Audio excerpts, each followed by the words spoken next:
So today I am making one of my favourite sweet treats, and instead of using vanilla essence I am going to replace the flavour with Sugar and Crumbs ready flavoured icing sugar, which I'll show you all about later. So the recipe calls for 8 large egg whites because I'm doubling it up, and I have some medium and some large, so I'm using 9 egg yolks in total. Let's get cracking, pun intended. So I'm going to try a new method today, and that's to break the whole egg into the bowl and then scoop out the yolk. Here goes.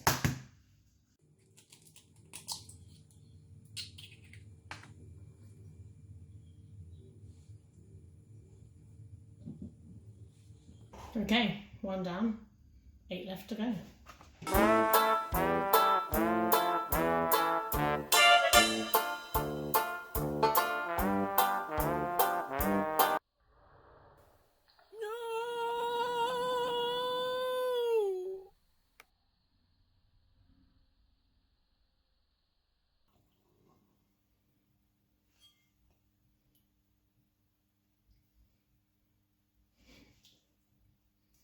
Uh-oh, this could be a problem.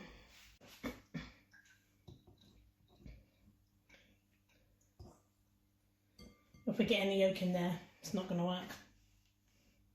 Might go back to the normal method. Although this one's broken too.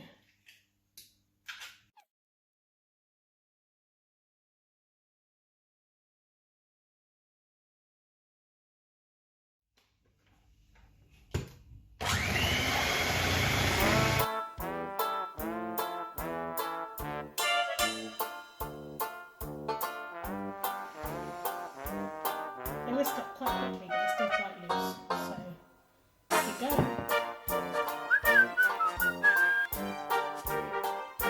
They're getting there. They're still a bit loose, but we're going to add the sugar now, and that should hopefully help thicken it. Now, I heard a trick of adding a sprinkle of salt to stabilise, so I'm going to go for that as well. And now we're mixing the sugar a dessert spoonful at a time.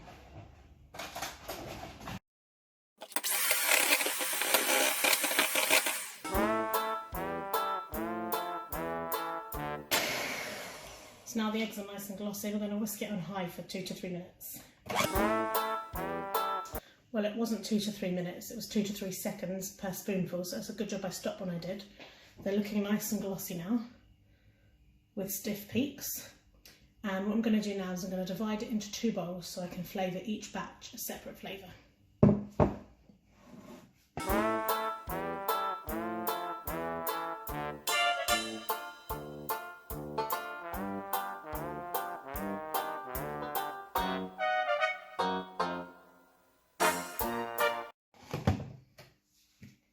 Stiff looking peaks. It looks better. There's a little bit of movement in it still. I'm not going to put it over my head. Whoop. Let's check the other one.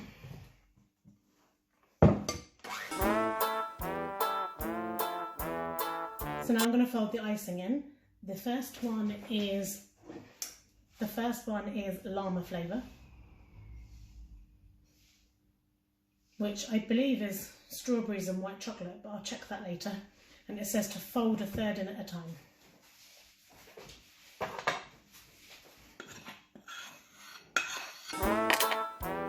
We really want to fold it here because we don't want to knock out any of that air.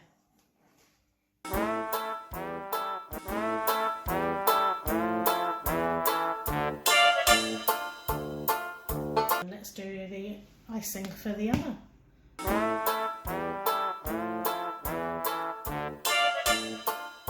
Good, so I'm going to start with this one as the spoon is ready, and we are going to colour them so I know which one is which. So rather than colouring the actual meringue, I'm going to colour the bag, that way it means we get stripes on the meringue. So, need a cup for the holder.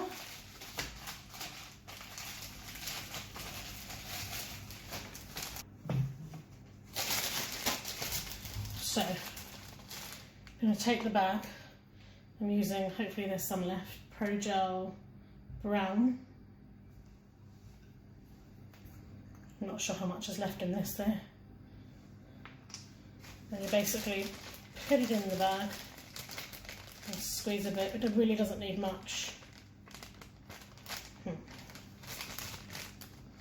it's not getting anything. And then squeeze, and hopefully there's enough left in here.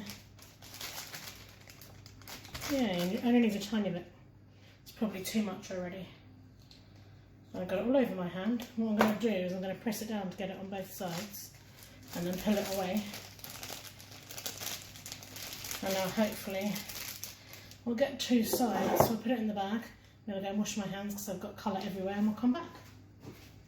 So now I'm a bit cleaner. I'm going to open the sides. And we're going to try and pour some of this in. Now, I'm not sure how well this is going to work, but we will see.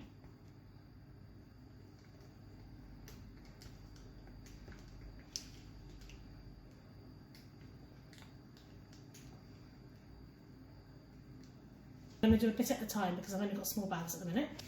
I'm going to roll up the top and then pin it together and clip it and twist it if I can to stop it coming out the top when you squeeze. I guess that's the advantage of colouring the whole thing. You don't have to get food dye everywhere. So, I'm getting scissors baking tray ready. I've already cut the parchment to size. I'm just going to put a little dollop with a teaspoon or from the piping bag on each corner, and that's going to stick down the parchment paper. So the tray looks like this. And try and line it up right first time, because once it sticks, it does a good job at sticking. There we go. Hello, we're still here. I've moved you around because I only got to have one camera so you can see the piping this time.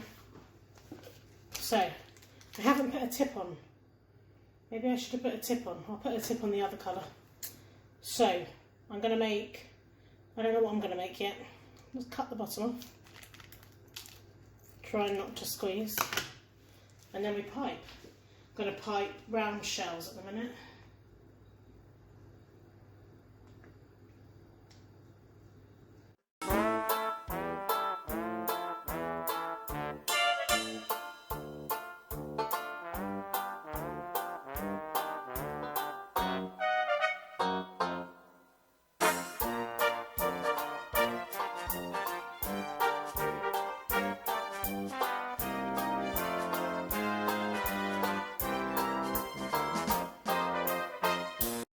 Batch. I don't think I can bear the mess of colour in the bag, so I'm just going to go straight in and colour the meringue itself.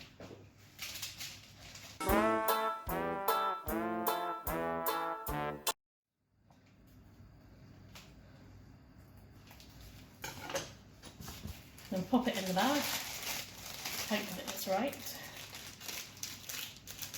Yep. Then pop in the cup, making sure the tip's flat, so hopefully it won't all come out. Can you see that? Yeah. And then let's go.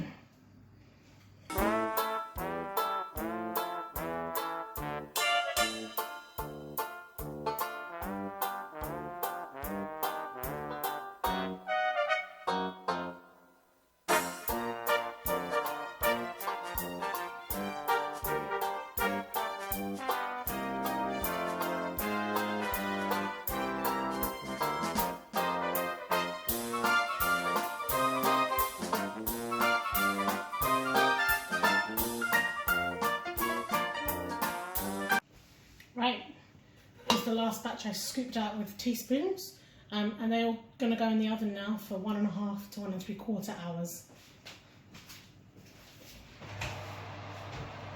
So I don't know if you know, but the premise of actually cooking meringues isn't cooking them, it's drying them out. So once they're dry, they'll be ready. See you in an hour and a half. I've got to sort this mess out now.